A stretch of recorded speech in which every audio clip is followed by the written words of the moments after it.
Ouais, bonjour, bonjour. Je suis le serviteur de Dieu, Gabriel Bertrand, Camerounais. Donc, je suis dans le Seigneur, ça fait à peine 25 ans. Et le Seigneur a fait beaucoup de choses avec moi. Et ces choses-là, par sa grâce, Dieu a mis dans mon cœur de pouvoir commencer aussi à partager cela avec mes frères et sœurs qui sont partout dans le monde. Et c'est pour cela que ce matin, j'ai décidé de vous faire un clin d'œil. Un clin d'œil, c'est-à-dire un petit enseignant déjà.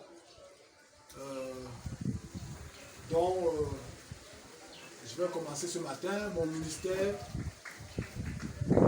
Je suis pasteur enseignant. Donc, j'enseigne sur les principes du royaume de Dieu, les principes de la vie chrétienne. Parce que c'est ce que moi-même je vis, ce que moi-même j'ai expérimenté, c'est ce que je voudrais transmettre. Et ce matin, je voudrais donc vous dire que mon ministère, c'est au fait un grand ministre. Donc, c'est un ministère qui est encore jeune. Mais moi-même, je suis déjà un ancien dans le ministère. Donc, je voudrais partager mes expériences avec mes frères et mes sœurs qui sont partout dans le monde. Et nous allons partager la parole de Dieu, la vie chrétienne et autres, tout ce que le Seigneur m'a appris, m'a mis à cœur, m'a fait expérimenter depuis que je suis avec lui.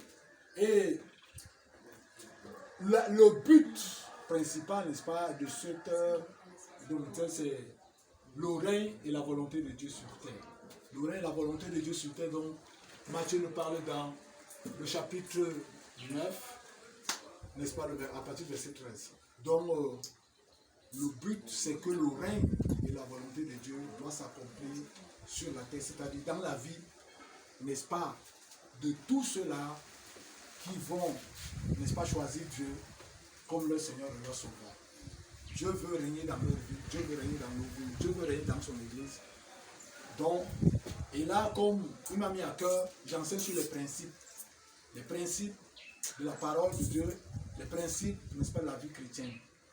C'est-à-dire les principes, je ne l'enseigne pas sur la religion. La religion, c'est autre chose. Vous savez, le christianisme a plusieurs religions. Il y a le catholicisme, il y a les protestants, il y a les baptistes, il y a, n'est-ce pas, les témoins, les évangéliques et autres et tout. Il y a plusieurs religions. Mais je n'enseigne pas la doctrine religieuse. Mais j'enseigne sur les principes du royaume de Dieu, les principes de la parole de Dieu. C'est-à-dire que tu sois catholique, protestant, baptiste, évangélique, témoin de Jéhovah, tu es concerné. Tu es concerné. Donc, que tu sois même musulman, tu es également concerné parce que c'est la même foi. C'est la même foi. Quand j'enseigne, par exemple, le principe de foi, c'est qu'est-ce que c'est la foi et comment est-ce que la foi agit. Donc, c'est ce même principe que le pentecôtiste, le baptiste, l'anglican doit appliquer pour pouvoir avoir un bon résultat selon les normes de la parole de Dieu et selon le royaume de Dieu. Donc, il n'y a pas que les pentecôtistes ont leur foi et leur façon de faire, les baptistes ont leur foi et leur façon de faire, les catholiques ont leur foi et leur façon de faire. Non. La foi est unique parce qu'il n'y a qu'un seul Dieu, le Père. Il n'y a qu'un seul Dieu, le Fils. Il n'y a qu'un seul Dieu, le Saint-Esprit. Il n'y a pas deux dieux. Et il n'y a qu'un seul Dieu. Et maintenant, il n'y a qu'une seule foi. Et il n'y a qu'un seul Sauveur, Jésus. Et il n'y a qu'une seule Église. C'est-à-dire que c'est dans ce couloir-là que je viens pour recadrer les choses. C'est ça mon apport que je voudrais apporter dans cet édifice. C'est-à-dire ma part de pierre que je voudrais un peu poser aussi pour aider les frères et les sœurs. Comme la Bible dit dans Jean 8, 32, vous connaissez la vérité et la vérité vous affranchira. Donc, c'est la vérité que nous devons connaître qui doit nous affranchir. Pour dire que quoi? La religion ne sauve pas. La religion, les doctrines religieuses ne nous amènent presque nulle part.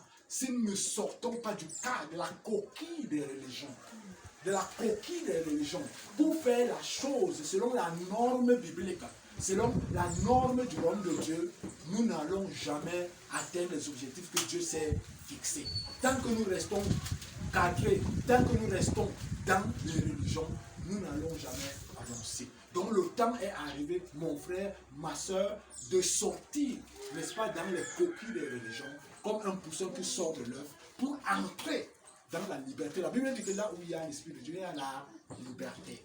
Pour entrer dans la liberté, de pouvoir avancer et atteindre, te laisser amener par le mouvement de l'Esprit de Dieu, pour que Dieu puisse donc accomplir ce qu'il avait prévu d'accomplir dans ta vie. Donc c'est un peu ça, c'est l'objectif que je voudrais apporter ma cote part de participation pour que l'Église puisse avancer. Alors, ce matin, je voudrais juste donner un petit avant-goût. Un petit avant-goût, c'est quoi? Nous parlons aussi de la soumission. La soumission ou l'obéissance. Oui. Parce que c'est un sujet hyper important dans l'Église. Vous savez, sans la soumission, on ne peut pas avancer dans le royaume de Dieu. On ne peut même pas, parce que la soumission, c'est un sujet très très important, même dans la vie courante naturelle. C'est-à-dire, nous qui sommes mariés, nous avons les familles, les enfants à élever et tout ça là. Nous avons besoin d'avoir de fonctionner dans la soumission. Même au niveau même de l'État. Hein, même l'État a besoin d'avoir, n'est-ce pas, les compatriotes, les citoyens qui sont soumis à la loi. C'est-à-dire que s'il n'y a pas la solution, que ce soit dans une nation, ou dans une famille, ou bien, pas dans une église, ça ne peut pas marcher. Ça ne pourra pas marcher. Parce que ce sont des choses que Dieu a établies, qui nous aident à mieux fonctionner pour atteindre les bons objectifs. Donc, s'il n'y a pas la solution, il n'y aura pas l'obéissance. Amen. Donc, c'est parmi les choses hyper importantes. Donc, c'est ça que je voudrais parler aujourd'hui. Et à l'église, nous avons vraiment besoin de soumission. Parce que si nous ne sommes pas soumis, Dieu ne peut rien faire avec nous. Dieu ne pourra pas atteindre ses objectifs avec nous. Parce que dans le royaume de Dieu, c'est la liberté. Quand Dieu a créé l'homme, Dieu a mis en l'homme le pouvoir de décision, c'est-à-dire la volonté. C'est à toi, l'homme, tu peux décider d'adhérer ou de ne pas adhérer. Donc c'est comme ça que Dieu fonctionne. Donc nous devons fonctionner dans l'obéissance. Si nous n'obéissons pas, nous ne donnons pas l'occasion à Dieu de pouvoir accomplir ce qu'il avait déjà prévu d'accomplir dans nos vies, comme dit dans Jérémie. Avant que tu sois dans le ventre de ta mère, je te connaissais. Amen. Donc Dieu a un plan et il veut accomplir les choses dans nos vies. Et pour que Dieu vienne accomplir ces choses dans nos vies, il nous faut notre quote-part de contribution. C'est que nous devons être soumis, c'est-à-dire nous devons adhérer, c'est-à-dire nous devons nous livrer à lui. Comme Jérémie parle des potiers. Dieu a dit à Jérémie d'aller voir le potier. Et quand il allait voir le potier, il a trouvé le potier qui fait les pots. Amen. Et quand le potier a fait le premier pot, il a constaté qu'il avait raté. Et il a recommencé à faire un autre pot. Et là, il a constaté qu'il avait réussi. Donc, c'est la même chose. Amen. Donc, nous devons être entre les mains de Dieu comme l'argile entre les mains d'un potier. C'est Dieu qui nous donne la forme qu'il veut selon le plan qu'il avait prévu d'accomplir dans notre vie. Amen. Donc, nous parlons donc de la soumission aujourd'hui là. C'est très, très, très, très important. Qu'est-ce que je voulais parler par rapport à la soumission dans l'église? Amen.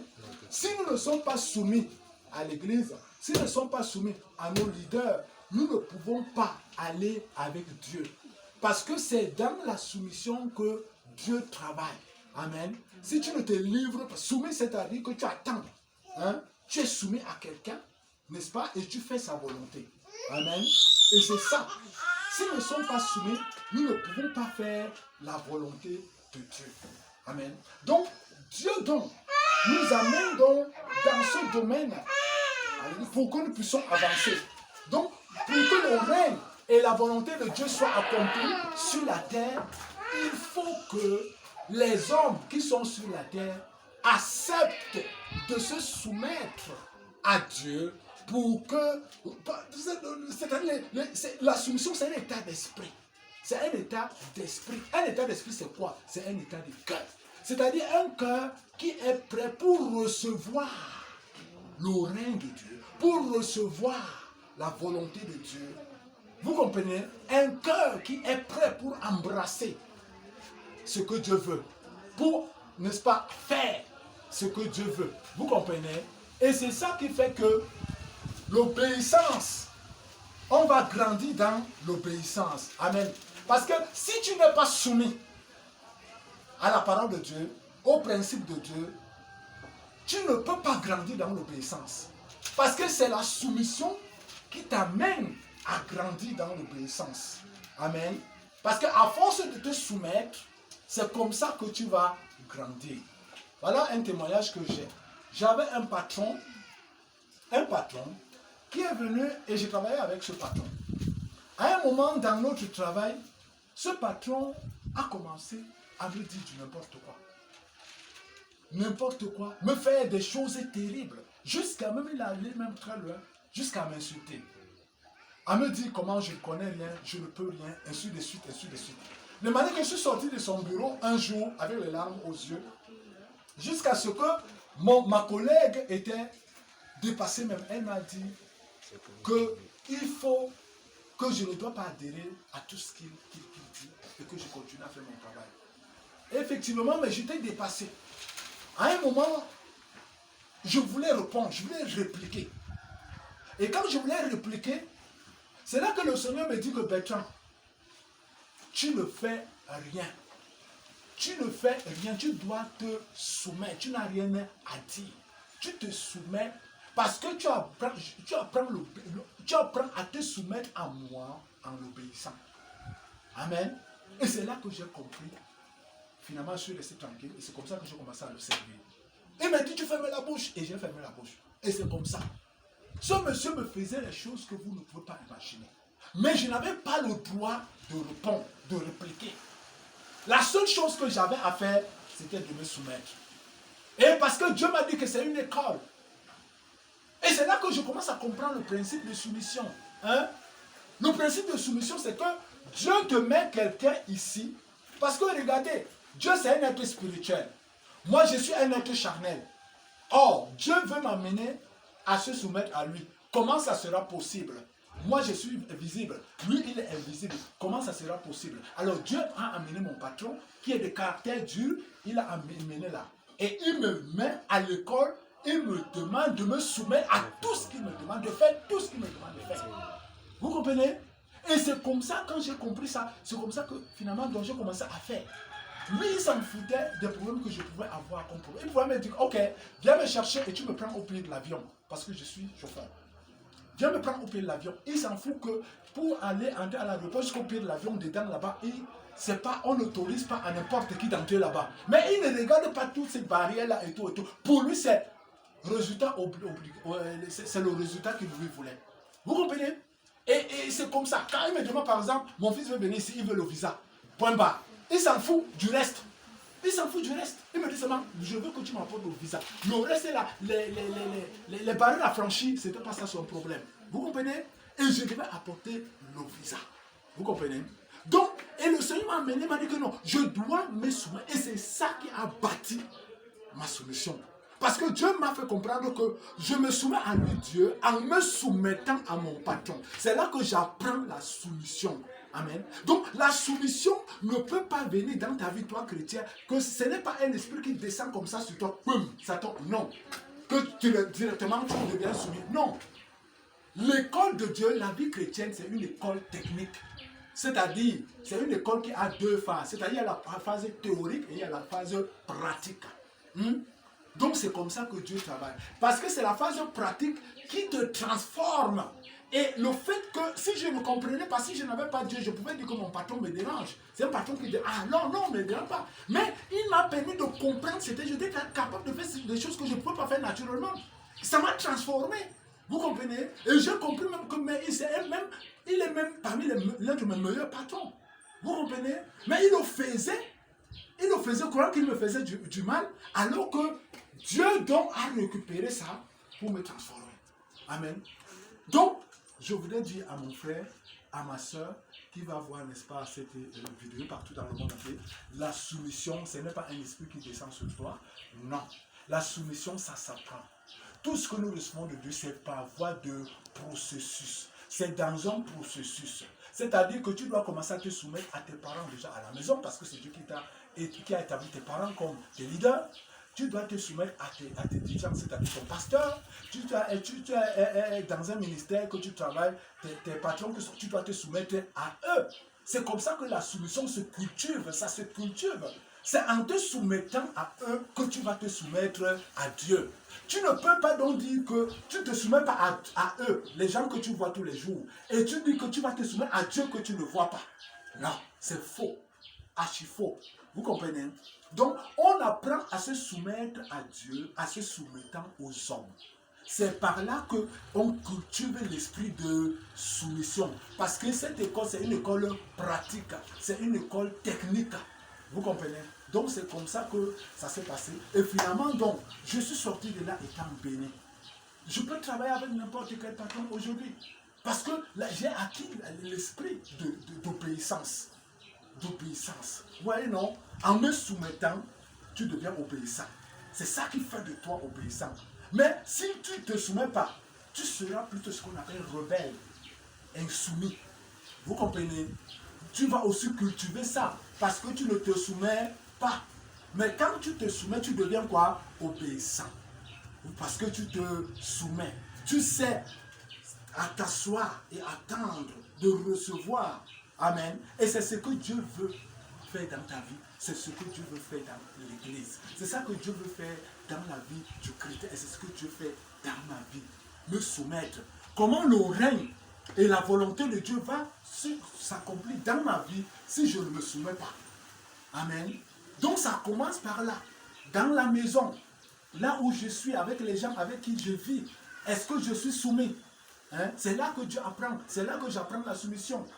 C'est là d'abord. Vous comprenez? Et ça continue à l'église. Ça va même dans les écoles où les enfants vont à l'école. Ça va même dans les lieux de service où on travaille. La soumission, c'est une vie. C'est une vie qu'on cultive. C'est une culture et c'est un état d'esprit. C'est un état d'esprit, c'est un état de cœur que tu entres. C'est-à-dire que tu entres dans un état d'esprit où tu apprends à te soumettre à tes leaders. Comme la désobéissance également, c'est un état d'esprit de désobéissance, de rébellion. Quelqu'un qui ne se soumet pas. Vous comprenez? Partout où il va arriver, il ne va pas se soumettre. Et que s'il ne se soumet pas aux gens qu'il voit, il ne va jamais se soumettre à Dieu qu'il ne voit pas. Vous comprenez? Donc tout ça, ce sont les états d'esprit. Vous comprenez? La soumission, c'est un état d'esprit. Un état d'esprit, c'est quoi? C'est un état de cœur. C'est comme ça que ton cœur est. Tu comprends, non? Et c'est comme ça que nous devons sortir de l'insoumission. Nous devons nous disposer, apprendre à nous soumettre. Donc la chose, c'est quoi? Pour sortir, donc pour ceux qui sont insoumis, comment faire pour sortir de l'insoumission? Pour sortir de l'insoumission, c'est que tu dois faire le contraire. Si tu es insoumis, commence maintenant à te soumettre.